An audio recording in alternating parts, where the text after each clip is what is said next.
Media செய்திகள். இன்றைய தலைப்புச் செய்திகள். புதுச்சேரியில் பட்டதாரி இளைஞர் கடப்பாறையால் அடித்து கொலை செய்யப்பட்ட சம்பவம் பெரும் பரபரப்பை ஏற்படுத்தியுள்ளது.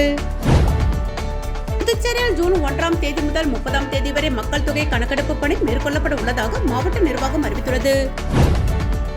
ஸ்ரீ நாகாத்தம்மன் ஆலயத்தில் அருள்மிகு ஸ்ரீ சுந்தரேஸ்வரர் மீனாட்சி திருக்கல்யாணம் மற்றும் ஸ்ரீதேவி பூதேவி வரதராஜ பெருமாள் திருக்கல்யாணம் சிறப்பாக நடைபெற்றது. புதுச்சேரியில் பட்டதாரி இளைஞர் கடப்பாறையால் அடித்து கொலை செய்யப்பட்ட சம்பவம் பெரும் பரபரப்பை ஏற்படுத்தியுள்ளது. புதுச்சேரி அடுத்த கிருமம்பாக்கம் அருகே மணப்பட்டு மாரியம்மன் கோவில் தெருவை சேர்ந்தவர் மணிகண்டன், வயது 35. வெளியூரில் உள்ள தனியார் நிறுவனத்தில் வேலை செய்து வந்தார். இன்று காலை திடீரென மணிகண்டன் வீட்டிலிருந்து அலறல் சத்தம் கேட்டு அக்கம் பக்கத்தினர் திரண்டு வந்து பார்த்தனர். அப்போது மணிகண்டன் ரத்த வெள்ளத்தில் பிணமாக கிடந்ததை கண்டு அதிர்ச்சி அடைந்தனர்.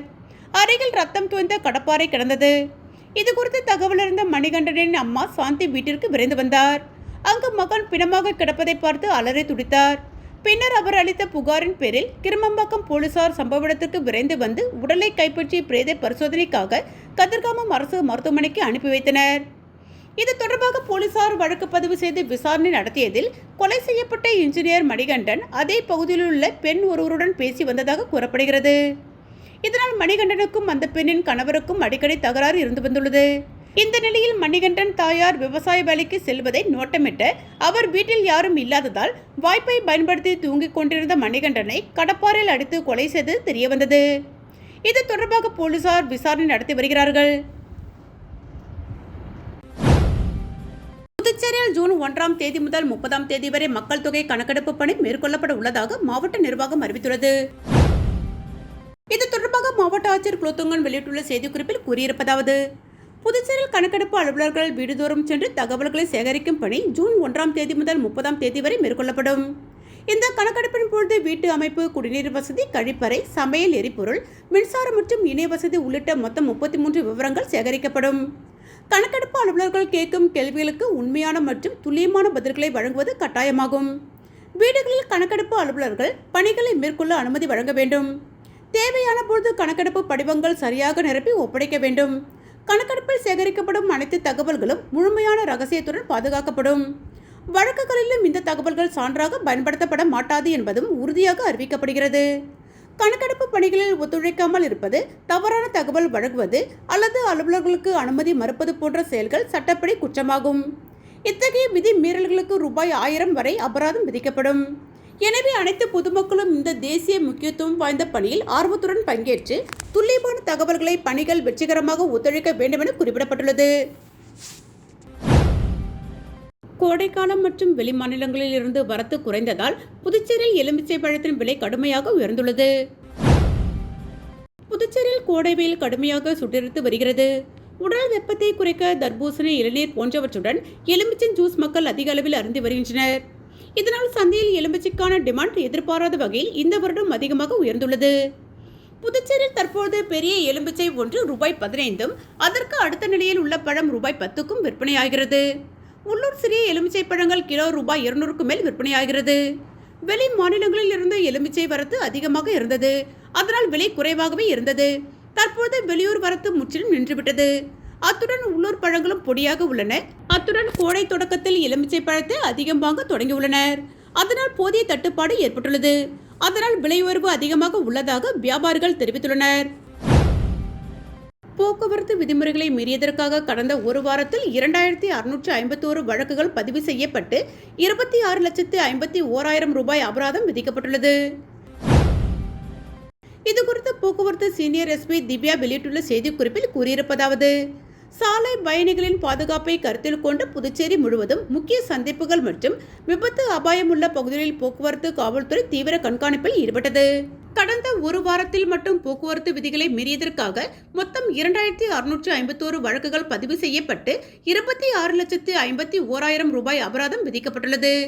இதில் அதிகபட்சமாக ஹெல்மெட் அணியாமல் வாகனம் ஓட்டியதற்காக 1459 வழக்குகள் பதிவு செய்யப்பட்டு 14,59,000 ரூபாய் அபராதம் வசூலிக்கப்பட்டது. அதற்கு அடுத்தபடியாக கவனத்தை சிதறடிக்கும் மொபைல் பயன்பாடு பெரும் சிக்கலாக உருவெடுத்துள்ளது. மொபைல் போன் பேசிக்கொண்டே வாகனம் ஓட்டி 1095 நபர்கள் மீது நடவடிக்கை எடுக்கப்பட்டு 10,95,000 ரூபாய் அபராதம் விதிக்கப்பட்டுள்ளது. இது தவிர அதிவேகமாக சென்ற 50 நபர்களிடமிருந்து 50,000 ரூபாயும், மது அருந்துவிட்டு வாகனம் ஓட்டிய 47 நபர்களிடமிருந்து 47,000 ரூபாயும் அபராதமாக பெறப்பட்டுள்ளது. இந்த வார அமலாக்க நடவடிக்கையில் மிக முக்கியமான ஒன்றாக சிறுவர்கள் வாகனம் ஓட்டியது தொடர்பாக 112 வழக்குகள் கையாளப்பட்டுள்ளன. இச்சம்பவங்களில் சம்பந்தப்பட்ட சிறுவர்களின் பெற்றோர்கள் நேரடியாக காவல் நிலையத்திற்கு வரவழைக்கப்பட்டு அவர்களுக்கு தீவிர ஆலோசனைகளும் எச்சரிக்கைகளும் வழங்கப்பட்டன என குறிப்பிடப்பட்டுள்ளது. ஸ்ரீ நாகாத்தம்மன் ஆலயத்தில் அருள்மிகு ஸ்ரீ சுந்தரேஸ்வரர் மீனாட்சி திருக்கல்யாணம் மற்றும் ஸ்ரீதேவி பூதேவி வரதராஜ பெருமாள் திருக்கல்யாணம் சிறப்பாக நடைபெற்றது. புதுச்சேரி கொட்டுப்பாளையம் பகுதியில் அமைந்துள்ளது ஸ்ரீ நாகாத்தம்மன் திருக்கோவில். இத்திருக்கோவில் சித்திரை பெருவிழாவை முன்னிட்டு 23ஆம் ஆண்டு நிகழ்வாக ஸ்ரீ மீனாட்சி சுந்தரேஸ்வரர் திருக்கல்யாண வைபவமும் 10ஆம் ஆண்டு ஸ்ரீதேவி பூதேவி சமேத ஸ்ரீ வரதராஜ பெருமாள் திருக்கல்யாண வைபவம் நடைபெற்றது. யாகசாலையில் வைக்கப்பட்ட மாங்கல்யம் வேத பாராயணம் பாட சுவாமிகளுக்கு அர்ச்சகர்கள் அணிவித்து மகா தீபாவளி காண்பிக்கப்பட்டது. இதில் பக்தர்கள் அனைவரும் கலந்து கொண்டு மீனாட்சி சுந்தரேஸ்வரர் மற்றும் வரதராஜ பெருமாளை வழிபட்டு திருக்கல்யாண மாங்கல்யத்தை பிரசாதமாக பெற்று சென்றனர். தமிழ்நாடு தவ்ஹீத் ஜமாத் புதுச்சேரி மாவட்ட பொதுக்குழு கூட்டத்தில் முஸ்லிம்களுக்கு கல்வி, வேலைவாய்ப்பில் 6% இடஒதுக்கீடு வழங்க வேண்டும் உள்ளிட்ட பல்வேறு தீர்மானங்கள் நிறைவேற்றப்பட்டன. தமிழ்நாடு தவ்ஹீத் ஜமாத் புதுச்சேரி மாவட்டத்தின் பொதுக்குழு கூட்டம் மாநில நிர்வாகிகளின் முன்னிலையில் நடைபெற்றது. மாவட்ட தலைவர் ஹபீப் ரகுமான் தலைமையில் நடைபெற்ற கூட்டத்தில் மாநில துணை பொதுச் செயலாளர் அப்துல் ரஹீம், மாநில செயலாளர் சித்திக் முன்னிலை வகித்தனர். மாவட்ட செயலாளர் இர்ஷாத் அகமது கடந்த ஓராண்டு கால செயல்பாடுகளின் ஆண்டு அறிக்கையும், மாவட்ட பொருளாளர் அபுபக்கர் சித்திக் வரவு செலவு கணக்கு அறிக்கையும் தாக்கல் செய்தனர். இப்பொதுக்குழுவில் புதுச்சேரியில் கல்வி, வேலைவாய்ப்பில் தற்போது முஸ்லிம் சமூகத்திற்கு வழங்கப்படும் 2% இடஒதுக்கீட்டை 6% உயர்த்தி வழங்க வேண்டும். திருப்புவனை அல்லது அருகிலுள்ள பகுதியில் முஸ்லிம் சமுதாய மக்களை நல்லடக்கம் செய்வதற்கு உடனடியாக புதிய தகுதியான நிலத்தை ஒதுக்கி வழங்க வேண்டும். புதுச்சேரி நகரமும் அதன் சுற்றுப்புற குடியிருப்பு பகுதியில் உள்ள ரெஸ்டோ பார்களின் உரிமத்தை ரத்து செய்ய வேண்டும் உட்பட பல்வேறு தீர்மானங்கள் நிறைவேற்றப்பட்டன. மேலும் புதுச்சேரி மாவட்டத்தின் புதிய நிர்வாகிகளாக மாவட்ட தலைவர் அபுபக்கர் சித்திக், மாவட்ட செயலாளர் இர்ஷாத் அகமது, மாவட்ட பொருளாளர் முகமது முபாரக், மாவட்ட துணைத் தலைவர் ஹபீப் ரகுமான், மாவட்ட துணை செயலாளர் ஹபீப் ரகுமான், மாவட்ட துணை செயலாளர் ஷாஜகான் ஆகியோர் தேர்வு செய்யப்பட்டனர். இதில் கிளை நிர்வாகிகள் 60க்கும் மேற்பட்டோர் கலந்து கொண்டனர். புதுச்சேரி மதுவை தமிழகத்திற்கு எடுத்து செல்ல அனுமதி உள்ளதா கலால் துறை விளக்கம் அளித்துள்ளது. புதுவை கலால் அதிகாரிகள் தெரிவித்துள்ள தகவலில், புதுவையில் தனிநபர் மதுபானங்கள் கொண்டு செல்ல கலால் சட்டம் அனுமதிக்கிறது. இதன்படி தனிநபர் ஒருவர் தன் சொந்த நுகர்வுக்காக இந்தியாவில் தயாரிக்கப்பட்ட வெளிநாட்டு மதுபானங்களை 4.5 லிட்டர் வரை வைத்திருக்கலாம். வெளிநாட்டு இறக்குமதி மதுபானமாக இருந்தாலும் 4.5 லிட்டர் வைத்திருக்கலாம். இது பிராந்தி, பிஸ்கி, ஜின், ரம் மது வகைகளுக்கு பொருந்தும். பீர் என்றால் 9 லிட்டர், கல்லுக்கு 1 லிட்டர் தன் நுகர்வுக்காக வைத்திருக்கலாம். சாராயம் 4 லிட்டர் வைத்திருக்கலாம். அந்த அளவை கடந்து வைத்திருந்தால் அபராதத்துடன் வழக்கு தொடரலாம். இவை அனைத்துமே புதுவை எல்லைக்குள் தான் பொருந்தும். அந்த மதுபானங்களை தமிழக பகுதிக்கு கொண்டு சென்றால் பொருந்தாது. அண்டை மாநிலங்களில் இருந்து தமிழகத்திற்குள் மதுபானம் கொண்டு வருவது சட்டப்படி குற்றம். அந்தந்த மாநில கலால் துறையின் அனுமதி இல்லை என்றால் கடத்தலாக கருதி வழக்கு பதிவு செய்வர். தமிழகத்தில் சாராயம், கல்லுக்கு தடை உள்ளது. புதுவையில் 4 லிட்டர் சாராயம், 1 லிட்டர் கல் கொண்டு செல்லலாம். புதுவை கலால் விதியை காரணம் காட்டி தமிழக பகுதிக்கு மதுபானங்களை கொண்டு செல்வது தவறு. ஐகோர்ட் கூறிவிட்டது என புதுவை மதுவுடன் தமிழக எல்லையில் நுழைந்தால் சிறைக்கு தான் செல்ல நேரிடும். இரு மாநிலங்களுக்கும் பொதுவான தெளிவான வழிகாட்டுதல் வரும் வரை இது கடைபிடிக்கப்படும் என தெரிவித்தனர். புதுச்சேரி உழவர்கரை பகுதியில் அமைந்துள்ள ஸ்ரீ மீனாட்சி சுந்தரேஸ்வரர் திருக்கோவில் சித்திரை திருவிழாவை முன்னிட்டு திருக்கல்யாண வைபவம் நடைபெற்றது. புதுச்சேரி மேரி உழவர்கரை பகுதியில் அமைந்துள்ளது அருள்மிகு ஸ்ரீ மீனாட்சி சுந்தரேஸ்வரர் மற்றும் முத்துமாரியம்மன் தேவஸ்தானம். இந்த திருக்கோவில் சித்திரை பெருவிழாவை முன்னிட்டு திருக்கல்யாண மகோற்சவம் நடைபெற்றது. ஊர் பொதுமக்கள் சீர்வரிசை ஊர்வலமாக கொண்டு வர மீனாட்சி சுந்தரேஸ்வரருக்கு மாலை மாற்று நிகழ்வு நடைபெற்று யாகசாலை சிவாச்சாரியர்கள் வேத மந்திரங்கள் ஓத சுந்தரேஸ்வரர் மீனாட்சி அம்மனுக்கு மாங்கல்யம் அணிவிக்கும் நிகழ்வு நடைபெற்றது. தொடர்ந்து பக்தர்கள் அனைவருக்கும் மாங்கல்யம் பிரசாதமாக வழங்கப்பட்டதை அடுத்து பக்தர்கள் வரிசையில் நின்று மீனாட்சி சுந்தரேஸ்வரை வழிபட்டு சென்றனர். புதிய அமைச்சரவைக்காக புதுச்சேரி சட்டசபை வளாகத்தை அழகுபடுத்தும் பணிகள் நடந்து வருகிறது. நடந்து முடிந்த சட்டசபை தேர்தலுக்கான ஓட்டு எண்ணிக்கை மே 4ஆம் தேதி நடக்கிறது. அதனைத் தொடர்ந்து புதிய அமைச்சரவை மே மாத இறுதிக்குள் பதவியேற்கும் என்று தெரிகிறது. அதனையொட்டி புதிய அமைச்சரவை பதவி ஏற்பு விழாவிற்காக சட்டசபை சீரமைத்து தயார் செய்யும் பணிகள் நேற்று முன்தினம் முதல் துவங்கியுள்ளது. அதில் பழமை வாய்ந்த பாரம்பரியமான புதுச்சேரி சட்டசபை கட்டிட வளாகத்தில் உள்ள மொசைக் தரைகளை பாலிஷ் செய்யும் பணி வேகமாக நடந்து வருகிறது.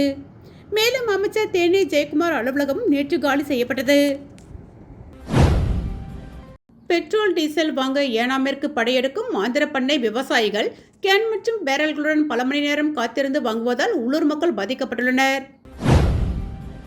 ஆந்திர பிரதேசத்தில் அடிக்கடி ஏற்படும் மின்வெட்டு மற்றும் இயந்திரங்கள் மூலம் பயிர் அறுவடை செய்வதால் பெட்ரோல் மற்றும் டீசலுக்கு அதிக தேவை ஏற்பட்டுள்ளது.